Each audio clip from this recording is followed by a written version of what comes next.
Hello and welcome to the Co-Pilots podcast again. It's good to see you. Yes. We just I haven't mean, quite. see? No, not really. We're not seeing anyone. I can see you. I mean, I don't know why you're not wearing anything, but you know. I never wear anything for the podcast. You like to feel free, like not Damien Rice. Fucking hell, what's his name? Matey in Billions when he jumps in the swimming pool when he's not wearing anything. That was weird. Was that in episode 1? Yeah. It's like he's imagining buying the house, I think, and then for a split second you see him like jump into the pool and he's not got anything on. Bit odd, but what are you gonna do? Okay. I really hope we've watched the same episode now. Me too. Damien Lewis, that's it, because I've literally just watched it. And So I finished watching it and then just called you on Skype like, hello, I'm ready now. Cool. Right, well, not to give it away, but this week we're looking at the pilots of Billions and Narcos. Which would you like to start with? Billions. I feel like Billions is really fresh in my mind. Cool. Let's Apart talk from completely about forgetting Billions. that scene that you just mentioned. Yep. Here's the thing. I know shit all about hedge funds and money and shit like that. So there was a lot of this episode where I was sort of going, I don't know what you're talking about. But Billions is the story of the U.S. attorney for New York. He is made aware of potential insider trading, which has been carried out by a chap called, and I hate his name, Bobby Axelrod. His name is fucking Bobby Axelrod. I feel like it couldn't be more American.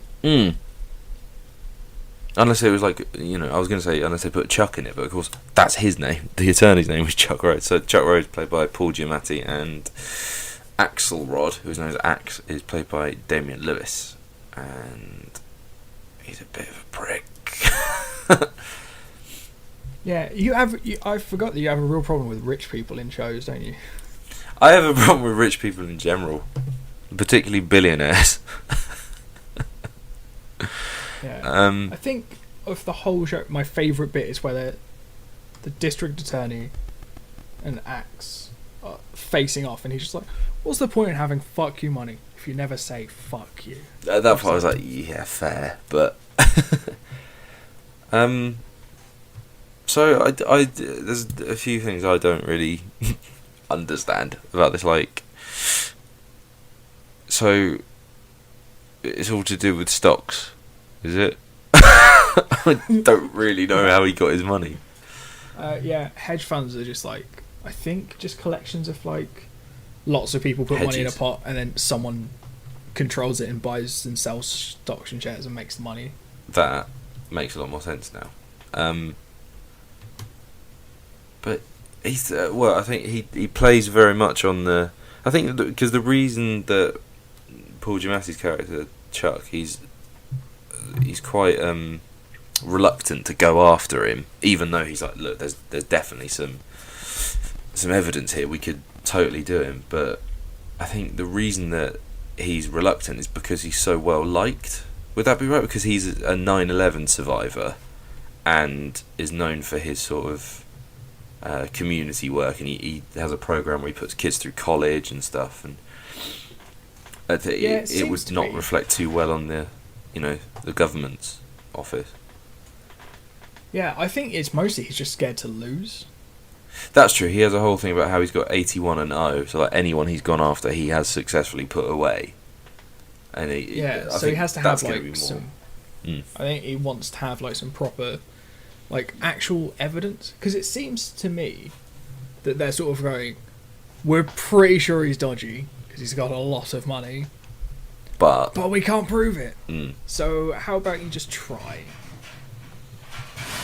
But to make things even more interesting on a narrative point of view is that Chuck's wife is the psychiatrist for it's Axe Capital, isn't it? Is his company. So or she's a performance coach, or seemingly. So that I think that's going to become like his inroad into like, right, you've got to find out some stuff for us because we need something to go after him with because he's doing something a bit not right. Well, yeah, they already sent in someone with a wire to like try and catch him out. And that did not go well. No, well, I mean, it didn't. He just didn't say it. He was like, yeah, well, fair enough, whatever. He knew, didn't he? He knew straight away, like, yeah, he's fucking wearing a wire. And he has this guy, like a secret cell phone behind a part of his wall in his office that presumably, like, he rings this guy he calls Hall, and presumably he's like some sort of fixer or a hitman or something that he's just like, right, you need to go and sort him out or whatever. Yeah, which really because I was like, up until that point, I was like, he could actually just be innocent. Yeah, that would be interesting, wouldn't it? He's done nothing wrong. But then it could have been a show that they push him so far that he just starts doing things wrong. Oh, that's true. Because they're trying to get goad him into buying this house. And I didn't quite understand why buying a house would be such a massive issue. Is it like a historically relevant house or something? I think it's more... Because at some point he says, like, right at the start, the establishment is a man of the people. Mm.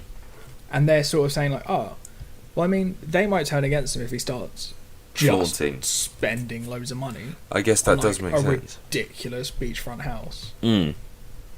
And so there is that shot trying to, like, tarnish his reputation with the people first. Yeah. So that convicting him as possible. And there is that shot of the tabloid, isn't it, with the headline of, like, oh, you know, actually he just makes extravagant purchase or whatever. Yeah. But then also, like, all they did was goad him into spending, like, I mean, $63 million. I mean, that's nothing. The exchange rate is good right now, right? We're that rich. I mean, I think it's still a lot. I don't think it's an insignificant amount of money. Yeah. But they used it as like a way to see if he was guilty or not. I was like, I don't understand the play. No, I didn't really understand how that. But do you know what? I put a lot of this down to I don't understand it. There is one scene between Axelrod. I don't know what to call him. Do you call him Bobby? Do you call him Axe? Do you call him Axelrod? There's a scene with him and two traders, one who's a newbie and one guy who's been there a long while and is having sort of you see him in therapy with Chuck's wife, and he's having sort of doubts about how well he's doing in the company. And literally that entire conversation, the only words I understood were prepositions and, like, you know, the, him, and I genuinely didn't know what they were talking about. Yeah, it's one of those things, I think, where, like, because the topic is so niche, that I feel like it's not actually important to understand all of the financial stuff. Totally, and I really like that it's like that, you know. I like that, you know, if you've got a little bit of understanding about it, you know, you have to invest slightly and just let it, you have to trust the show in a certain way to sort of carry you along if you're not following, which is exactly what I did, and I still really enjoyed it. It's still an amazing drama between, that final scene, well, not quite final scene, but the scene towards the end of the episode where they actually meet in that stairway, and you can see each one of them is like raring up and puffing their chest out and is like, oh, I'm gonna fucking take you down.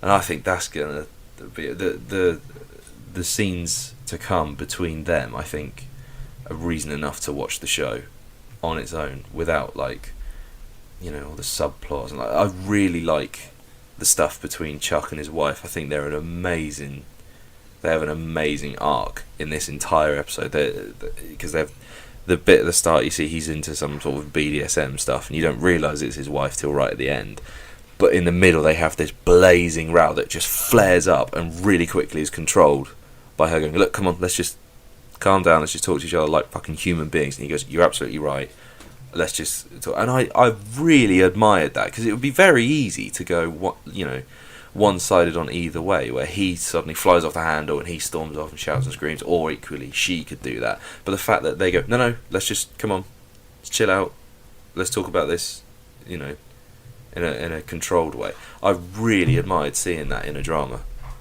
Yeah, see, I thought that opening was just going to be like a cold opening that just doesn't have any resolution sort of bearing on the episode at all. Like, it means nothing. Yeah. And then I thought, when they were going in, they were talking about like, oh, we have to be above reproach, and I was like, oh, maybe it's going to come out when this dude walks in and says no. So actually, why was no. that the opening scene? It was either that, or it was going to be something like the opening scene of House of Cards, but instead of a dog, it's a man. Well, I did wonder, because like, as it first opens, I was thinking, what? He's tied up on foot, and my initial thought is, oh, he's in trouble. Like, someone's going to come and like torture him, or someone's going to be like, right, you done fucked up. You know you fucked up. Now we got to do something to, reprimand you. I didn't realise until like, oh, it's a thing. He likes this sort of thing. Until literally like, she oh, that's his wife. That's fine, I guess. That's great. I mean, behind closed doors and all that. So. And also, I think it's the first time that I've ever seen someone in a show who's into that kind of thing not be cheating. Yeah, that's exactly it. That's why I really like their relationship, and the fact that the show does that. It goes, do you know what? Yeah, they're married and everything, but they're still into some, niche stuff, and that's sort of okay. But I've got a feeling that might come back and bite him on the arse. All it takes is one photographer to like, Axe just hires a photographer to go and sneak in and just take one picture, and there's like, scandal, blah blah blah blah blah blah blah. Yeah. I like that it would, like, it would be a scandal as well. Yeah, exactly. Even though it's totally fine, because it's like, legitimate relationship.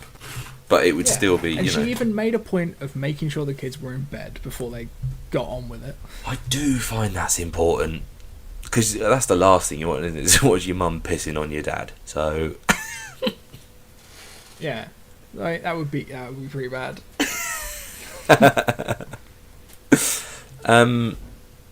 But yeah, I absolutely loved this. Like, as we're talking about it now, I'm realising that, because I knew I enjoyed it, but as we're talking about it now, I'm realising I really, really enjoyed it. And Paul Giamatti is one of my favourite actors. He's so good. Yeah. My only possible issue with it, if it's just another sort of lead up to a court case, that if there's a season 2, he's probably going to get off unless they change up the cast for season 2. Well, that's true. I hadn't really thought of that, but so like each season it could be he takes down or attempts to take down. Yeah, or it goes on forever, and season 2 could be like the actual trial or something. Yeah. And season 3 is probably just going to be him either free or in prison. See, this is the thing, because we're at that really nice point of I don't know anything about this show, so if I do carry on watching it, which I gotta be honest, I'm probably gonna once I've finished Mindhunter, because I have been watching that and that's great. Yeah, so I've been back watching. What was that? Time Hunters? Was it Time Hunters? No. Timeless. That's what I've really? A bit more of that, yeah. Oh, great! How's that getting on? It was pretty good. Someone just stole a nuke in the past. Oh, cool! Just like real life. Pretty rad. Yeah. Do you know, I've got a real fondness for that show. I really did enjoy that. I think it's great. Well, I think I just wanted something easy to watch for like an hour while I was cooking and eating, and I was like, oh, that'll do. Yeah, why not? But yeah, no, I think after I finished Mindhunter, which is one of the few shows that I've actually said I'm going to carry on with, I have actually carried on with. After that, I genuinely think I am going to watch this, because it is great. I need to think about where I'm going to access it, actually, because, it's not on Netflix. Is it on Now TV? Do you know? Amazon Prime. Yeah, that's how I watched it, but I paid for the first episode, so I might have to see how much it is to just finish off the first series, and then... Yeah, I think it was like a tenner or something for the full season, so it's not too bad. I can't remember exactly how much it is. Talking of things that I promised I was going to do, in the Lost episode, I said many times I was going to finish Hannibal over Christmas, and I didn't. You did. I mean, it's lucky we never released those episodes, because otherwise you'd be... I'd be falsely promising things. right in the old problem troubles. But I did finally, like 2 nights ago, I thought I'm gonna have a look at how many episodes I've got left, because it can't be that many. So it must have been what, like 3 or 4. It literally was 3. So a couple of nights ago, I watched 2 episodes, and then I finished it last night. I had 1 episode to go, and I thought, do you know what? Let's just bash through them. Just go back to Billions. It is 23.50 for. Well, it's is 20. that in HD though? Because I think it's watchable in standard definition. Yeah, I wouldn't mind. What is it? 20 quid. 20 quid. 20 quid's not bad for it. I think, £15 to £20 I think is fine for a box set. Well, yeah, I mean it's like 12 hours. Yeah, I've paid that for like films. So. Yeah, it's good value for money, I think. But anyway, back to Hitman. Hitman? Why am I saying Hitman? Back to Hannibal. I finished it last night, and I think it might be my favourite ending to a TV show. But it's definitely one of them. It just completely rekindled my love for it. So I am going to go back and watch Series 2, because I think Series 2 of Hannibal might be my favourite entire series of telly. Is Season 2 where they start in Vienna? No, that's Season 3. Because I didn't like the first half of that season. Before it did the Red Dragon stuff, I really was struggling with that, because it's very arty and not a lot happens. But Series 2 is the stuff where it starts with Eddie Izzard. And it starts with Will he's in the mental institution, isn't he? Yeah, he's behind bars, I guess, or glass. And but then it goes into that weird serial killer of the week. Do you remember? Because I've got a feeling, were you round when we watched that? And there was the guy who had the mechanical werewolf head, or was I round yours or something? I definitely think you were there when I watched that one, because I was losing my shit that there was a werewolf in Hannibal. I think it might be one of those weekends where I was playing games while you were watching TV. Sounds about right. But no, that was the ending of Hannibal. Oh my god, I was so pleased that I think it was really brave of that show to do what it did. I was so pleased with the ending. But not necessarily. But it might not be the ending. Well, this is it. I really hope they do a Series 4 now, because they haven't even started the Silence of the Lambs stuff, and I think you could do some really. Given how Will and Hannibal's relationship was, sort of, where that ended up. I'm trying not to spoil it. Where that ended up at the end of Series 3, you could, if you threw Clarice into that mix, you could have some really interesting stories to tell. But I loved it. I absolutely loved it. Also, while we're doing a quick update, would you like to know our Gilmore Girls progress? Yes. We are up to... You sent me a text yesterday, so I know roughly where you are, I think. Yeah, well, basically, we started watching it the other night, and normally we do 1, maybe 2 episodes a night. And we started the other night, and we cracked through about 4 or 5, because it just got amazing. So we're now on... I think where you're like, we can't leave it like this. Yeah, that's exactly what it is. So we're now on Series 5, Episode 16. So we've blasted through a few. And yeah, yesterday it was really tough, because Lisa had a funeral of a relative of hers. So she came back from that, and she was like, I'm properly not in a good mood. So I was like, it's fine, we'll go and get a takeaway, and I bought some Ben & Jerry's, and we'll watch Gilmore Girls, and it'll all be totally fine. And then fucking Luke and Lorelai split up, and I was like, you can't have a funeral and in the same day watch Luke and Lorelai split up. Oh dear. But yeah, something tells me that's gonna be okay. Even before you text me saying it'll be fine. Yeah, episode 19 of that season is another one of my favourites. Cool. Okay, that's 17 good. has my favourite name of I think any episode of anything ever. Not of anything out of Gilmore Girls. What's it called? Pulp Friction. Alright, should we shift over back into this week's episode? This week is Falls Night. I never know what to refer to it as, because they don't come out weekly, but it's Just weird say saying... this episode. Alright, back to the current episode. We're going to Colombia. Yes. Wow, are you going to watch more of Billions? Absolutely. Abso-bloody-lutely. Are you? Maybe. It's one of those things that I really enjoyed it, but I've got a lot of stuff to watch. You've got a lot on. Yeah. Well, it's just I keep saying like, yeah, I'm gonna watch that. Mm. I've still got Black Flags. Haven't watched any of them. Oh my god! Haven't you got like the whole thing? In fairness, the first 2 seasons on Blu-ray. In fairness, saying that I have got Penny Dreadful to like finish off because I did start that and I do want to carry on with it because I loved it.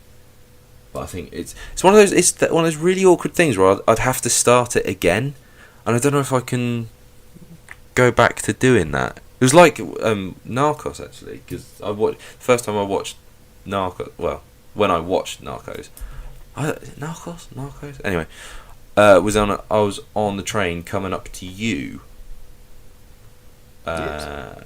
Not the time just gone, the time before that. So I think that was still the summer.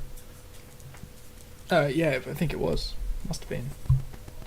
But yeah, so it's all about Pablo Escobar, isn't it? Yeah, boy. Drugs. Lots of drugs. Specifically, cocaine. Woo-wee! Quite a lot of cocaine. With this, I didn't expect it to be narrated by a DEA agent.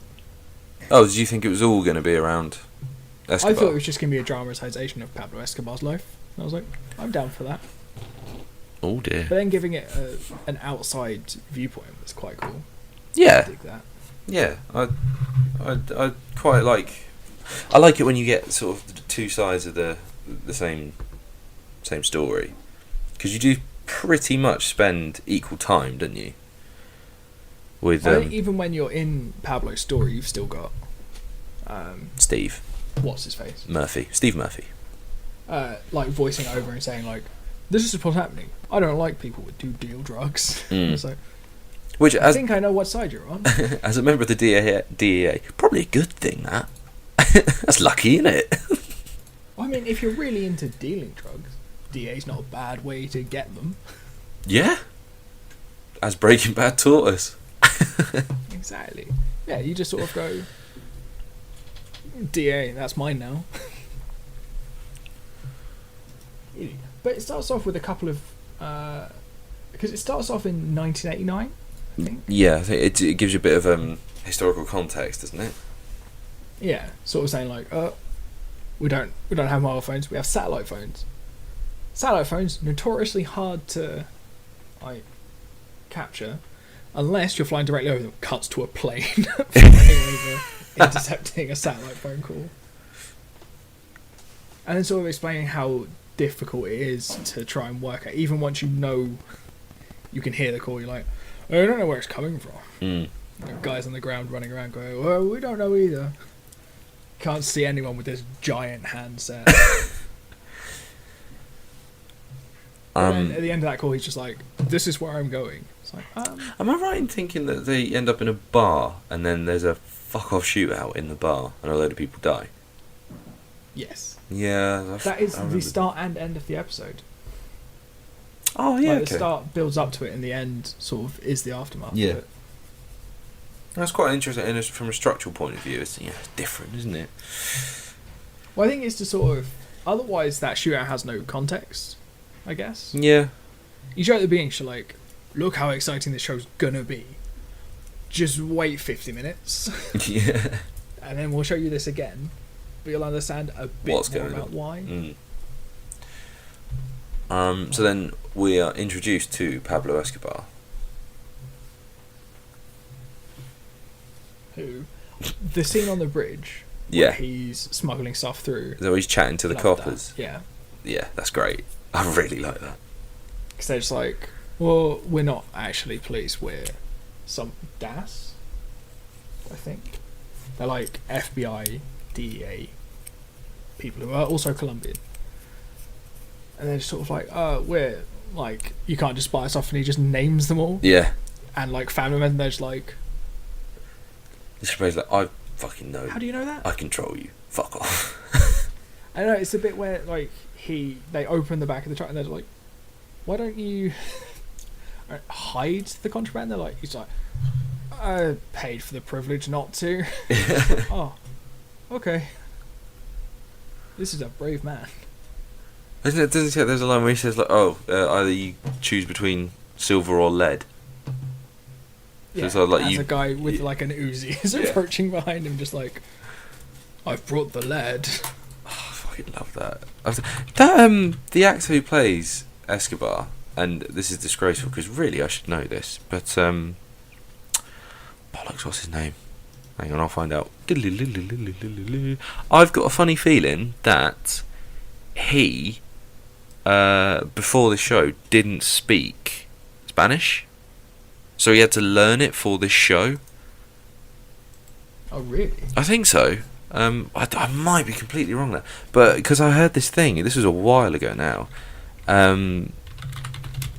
that because it's a really, really good performance by him. Like, he's brilliant. But apparently, if you are, familiar with the Colombian language, or is it even Spanish they speak? I don't know. It's either Spanish or Portuguese. That's as far as I've got. Actually, it might be Portuguese. Oh, he is Portuguese though. Oh no, he's a Brazilian. That's it. Yeah, they speak Brazilian. They speak Portuguese in Brazil. But apparently, it might not be him then. But someone in that show, everyone thinks is brilliant. But if you're familiar, like with the region he's from, that accent he's doing is terrible. Like a lot of people, like I heard it on the IGN podcast a long while ago. They were saying like it's borderline unwatchable for people like that. But that's weird. It's weird because obviously to us we don't really have much. Yeah, I have literally to compare no point of reference. For no context for it. Apparently it's really bad. So I just think that's funny that to us it's like, oh yeah, we'll nominate you for a Golden Globe and everything, and they're just like, this is one of the worst performances we've ever fucking seen. But wasn't there a similar sort of thing with Sons of Anarchy with their like Irish accents? Oh, because their Irish accents, right, are fucking Scottish. That's not good. And also, that's like they've sort of gone, are there gingers there? Yeah, alright, that'll do. Celt, yeah, we know what we're doing. But equally, the guy who plays Jax, Charlie Hunnam, his real accent is all over the place. So then, when he's acting, his accent's not that great either. But it's weird because he grew up in Newcastle and then moved to, I think, California, and he's got that weird transatlantic thing going on, which is really weird. So he's from Newcastle. Yeah, you wouldn't have thought that, would you? And he couldn't identify where Ireland was and what their accent might be. Also, do they know how to use YouTube? Finding Irish people on there is very easy. You type in Irish people. And it's just loads of Jacksepticeye. Imagine that. Imagine if he just based all the Irish accents just based off one guy screaming about games. Well, I mean, the show would be nuts. But what I liked is that, I suppose, speaking of the actors, I don't recognise anyone. Oh, there's one guy. There's one chap you should. Pedro Pascal. You got to recognise him. He plays Pena. One sec. He's the fucking Red Viper. He's Prince Oberyn. Oh yeah, but he looked different in this. His head was all like together. Actually, he's in the Kingsman sequel, and he is easily. To see that. Don't bother. It's terrible. Like, it's good fun, but it's silly. And there's a horrible bit in Glastonbury. That whole bit shouldn't be in that film. But he's easily like the best thing in it because he's just nuts. But he's brilliant. Yeah, I've just been watching like loads of clips from Game of Thrones. That one comes up a lot on like gruesome deaths. Yeah, well, it's normally number 1 or 2. What, the Viper in the Mountain fight? Yeah. Not even the mountain. It's literally just his death. I loved that. Yeah, no, the mountain just kind of gets stabbed a bit, but this guy, smushy head. Oberyn. Smushy head. Give him some respect. The man's been killed. Yeah. I found a playlist that was just every Jon Snow scene. I was like, yeah, I'll just watch that. Why? Who's done that? I don't know. They've done them for other characters as well. Oh, well, that's good. Yeah, I guess it just gives you the narrative. but without muddying out with other characters. So yeah, Narcos is good. Yeah. Well, I mean, like the thing, I don't know that much about Escobar. No, neither do I. But he's not really on my radar of criminals to be interested in. One thing I do know about him is that his story has a definite end, and I've got a feeling that the show goes beyond that definite end, which is odd. But it'd be interesting to see, what they did. Yeah, when I was in Qatar, I watched a lot of like Discovery Channel because it was one of the only channels I could find, and I was like, I recognise these people. I will watch this. And they were advertising a show called Finding Escobar's Millions. Oh, I've heard of that. Because apparently, he was making so much money that he was just like, I don't know what, and was just burying it all over Colombia. Really? Yeah. Fucking hell. God, that'd be fun, wouldn't it? There was a clip, and they're like, oh, we've been getting help from like one of his hitmen from back in the day. He's probably killed in excess of like 100 people, and I was like, and you're one, he's just walking about. That's probably not okay. And two, why? Why have you asked him? Why have you asked someone who hasn't killed a bunch of people? just to play it safe. Yeah, just for safety, maybe. Here's my main issue with Narcos. I really, really, really don't like Steve Murphy. Like, as much as I like having the split narrative, I just really don't like him. Well, apart from shooting teenagers in America, he hasn't really done a whole lot yet. Yeah. Well, then he took DT to take some pictures. And got called a gringo quite a lot. Yeah, but then I did, while I was on that train, I did watch a couple more episodes, and it just doesn't get any better with him. The stuff with Escobar, when it's just him, like, basically making deals and just being like, I'm gonna fucking kill you now, and generally being a fucking overlord, it's great. But I really, really don't like Steve Murphy. And I feel like the bulk of the success of the show comes from telling Escobar's story rather than... Well, yeah, definitely. Rather than, like, the one police guy who's like, oh, we'll get you. I don't know, I guess they're telling it from his story because, I don't know, but I'm assuming he gets him in the end. Or, famously, he dies or something. I don't know, but... Or maybe it's to show... Because I guess if you're dealing purely with Escobar, you're going to see a lot of like the drug labs and all that sort of stuff, but you're not going to deal with the like what's left behind and the crime side of it. So I guess it gives you a viewpoint to be able to see, like, because otherwise you could just be like, this actually looks like a pretty glamorous lifestyle. I could get into that. But it's like, no, drugs are bad. Look how many people have died. I mean, in this episode, the police have walked in and just killed a club full of people. They didn't really seem to give a fuck. But, that's it. I just found he's fluent in Portuguese and English, but he learnt Spanish to play Escobar. So that's where my language thing was getting all confused and everything. But I don't know what, like, I wanted to connect with this, and it was enjoyable. But it's not for me. I don't know why. Like, technically it's good, and I really like that they do literally it is half English and half Spanish. Because I think it's a good thing to show it. I concentrate more if I have to read subtitles. Completely, because you literally do. Because you can't just hear it, you can't be distracted, because it is like if you look away or not pay attention for a minute, you're going to miss something. And it's a really important line, but you don't know it because you don't necessarily know that language. My problem is I lapse into this brilliant thing where my brain's just like, because I'm reading it, I'm like, I can speak Spanish. And then I'll be like, yeah, no, it's fine, I can just look away and do something else. And I'm like, wait, I don't speak Spanish. There's always like a couple of seconds I'm like, wait a minute. It does really wind me up when people are like, oh, I'm watching that, it's got subtitles. Like, yeah, okay, well, make a bit more of an effort, There's a lot of people that have made this show, so you can have a go at watching it. The least you can do is just flick your eyes to the bottom of the screen every now and then, and just concentrate a bit more. I'm going to pretend that I didn't jokingly say that at the end of last episode. Fuck's sake. I've watched films that are entirely in a different language and didn't complain once. Well done. That's good. Admittedly, I think it was Wreck.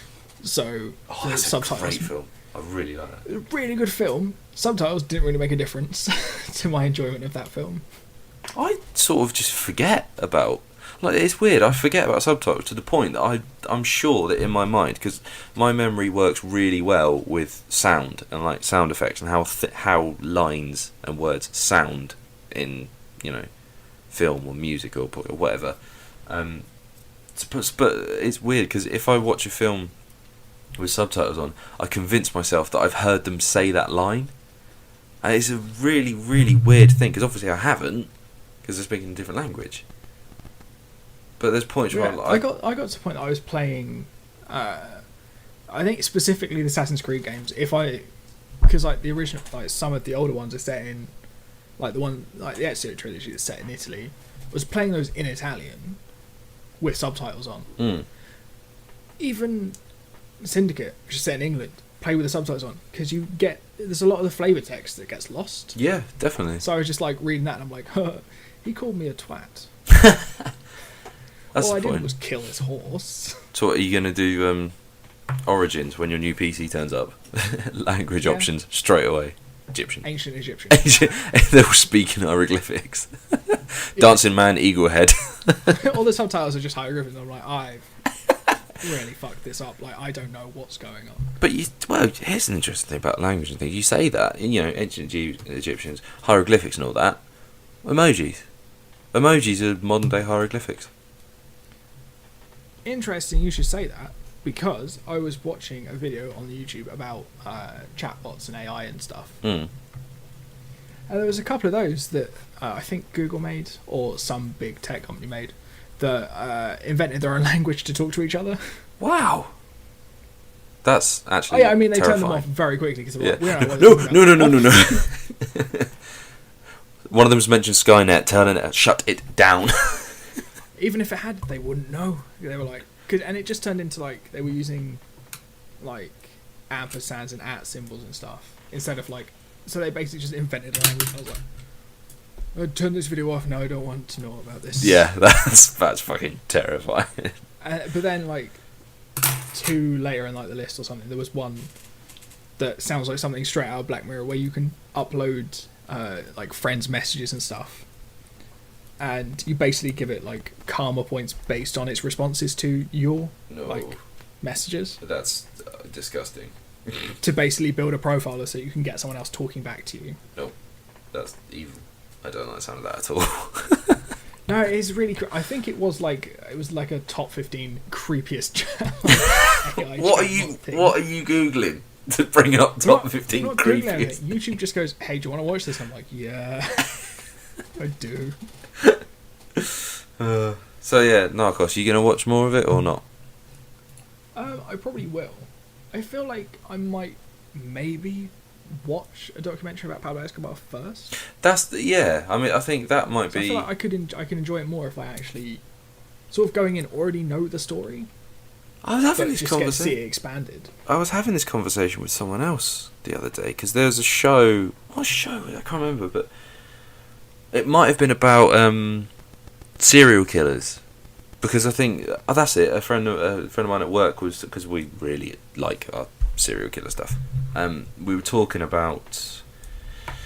It might have been Ted Bundy actually. He was saying that anyway. It was a serial killer about whom there has been a feature, narrative film, and also a really famous documentary about him. And we were talking about which one would it be best to watch first. Like, would it be better to watch the story, like the narrative-driven film, and then watch the documentary so you get like the real story of what happened afterwards, or would it be better to go in knowing what the true story was, and then actually it was about JFK, that was it, because I've got a JFK, the Oliver Stone movie on DVD that I've been meaning to watch for ages, and it was my friend Sam, I think it was, because he's into his conspiracy theories. And yeah, that was what we were saying. Like, would it be better to know exactly what happened and then have someone explore, like, here's what we think happened, or would it be better to do it the other way around? But for the most part, I think you can just do it either way round. Yeah, I think for me, sometimes I just matter. enjoy sort of not knowing where it's going, but like sort of having more facts to sort of go, I can see why it's done that way and that sort of thing. Because even documentaries, they are put together to tell a cohesive story, so it would make sense that you're still going to get the joy of discovering the end of a story or a mystery or finding out who done it or whatever it is the subject of the documentary and film is. You're still going to get that thing. It's just in a slightly different form. I can't remember. We might have talked about this on the podcast. Maybe we did. Maybe that's what I'm thinking. Anyway, I'm sure that... I remember we were talking about Ron Howard at some point. Or we were talking about Rush in the Niki Lauda documentary. Perhaps that was it then. Maybe I've misremembered this entire thing. Or maybe I've had the same conversation in a week 3 times. It's possible. I'm just trying to think how that would have come up, though. If we were talking about Ron Howard, it might have been about the Solo movie. Possibly. It might not have been part of the podcast, I don't know. That's true. Also, I'll ask you after the podcast, because I just want to know how you did what you just did. But it doesn't matter. Okay, I probably am not going to watch more Narcos, because I liked it, but I think I would rather just watch, like, if I was going to watch something about Escobar, it would just be a quick, not quick, but it would be a documentary rather than, a TV series, so... Yeah, I think I might watch a documentary, and then I feel like that might open me up to watching more of this. Can I interrupt you for a second? I've just had a notification pop up saying Overwatch has begun an update. Oh, I need to open. What fantastic timing that is. That's amazing. Or it could be bad time depending on how fast your internet is. No, it's okay. It's not too big. It's only 13 megabytes. So, anyway, that's... you should be able to manage that in a couple of hours. Yeah. Fuck you. But yeah, if I watch a documentary, I think I might watch more of this. Okay, fair enough. So yeah, that's it for... Go on. This week, there was a trailer for Westworld Season 2. Yeah, I didn't watch it, because I still haven't finished... You haven't seen Season 1? Don't watch it. There might be spoilers. Oh, right, okay. In fact, I legit think there are spoilers for Season 1 in that trailer. Okay, I won't then. I am genuinely surprised that you haven't watched it. You said you were going to watch it over Christmas. I did, but, I'm getting there. I've done Hannibal, and now I'm trying to finish Mindhunter before I move on to my next thing, so... Which is Westworld. Yeah, I'd have to get Now TV again. I don't want to start paying for that again. It was rubbish. It might not be on Now TV. I can't remember. Oh, really? It might be off Now TV now, but Season 2 will be on there, so... Okay. I will have a look. I will see if I can find it somewhere. Yeah, that looks very good. I'm very excited for that. Cool. Alright, so that's it for Narcos and Billion. So next week... Finally, I am looking forward to this. I think I've watched Grimm, and I think I've watched Once Upon a Time. Wait. I've already seen Grimm, and I'm up to date on Once Upon a Time. I'm not being funny. I really think we've already... Have we not already done Once Upon a Time? I've definitely watched it. I've definitely watched... I started watching it for the podcast, but it was during one of the slight miscalculations on how many episodes we needed. Perhaps that's Actually, what it no, was. I started watching it at uni. We weren't doing this when I was at uni. No. Okay, well, either way, we're doing Once Upon a Time, which you go on about all the time, so I'm looking forward to watching that. And Grimm, which I have watched and I don't remember liking, so that should be interesting. Yeah, I've heard mixed things about Grimm, so... But I will rewatch it, and we will reconvene here in 2 weeks' time, and everybody have a jolly nice time. What's the date, actually, today, looking at it? It's... Oh, my God, I can't believe it's... 4th of April. I can't believe it's April already. I've been to Disneyland. What fun that was, I imagine. I've seen Black Panther too. It was great. Along with Deadpool, which might be out now. Really? Cool. No, it's in July. Oh no, we still got that to look forward to, remember? And also Infinity War. That will be soon. Yeah. Westworld Season 2 is on in 16 days. The Han Solo movie, that's out in a bit. Fucking hell, April. Also, Imagine winter's over. Yes. Only a year until season 8 of Game of Thrones. I imagine by April we'll be tooling around in flying cars and teleporting and stuff by then. It's so far in the future. I mean, it's possible. Who knows? Tesla just sent a car into space. Who cares? Oh yeah, that was. Oh no, that was months ago now. But that was cool when he did that. Remember? That was fun. Yeah, I mean, I'm trying to remember. It was so long ago. But yeah, so that's Narcos and Billions. Once Upon a Time Grim coming up next. We'll see you later. Cheery bye. Bye.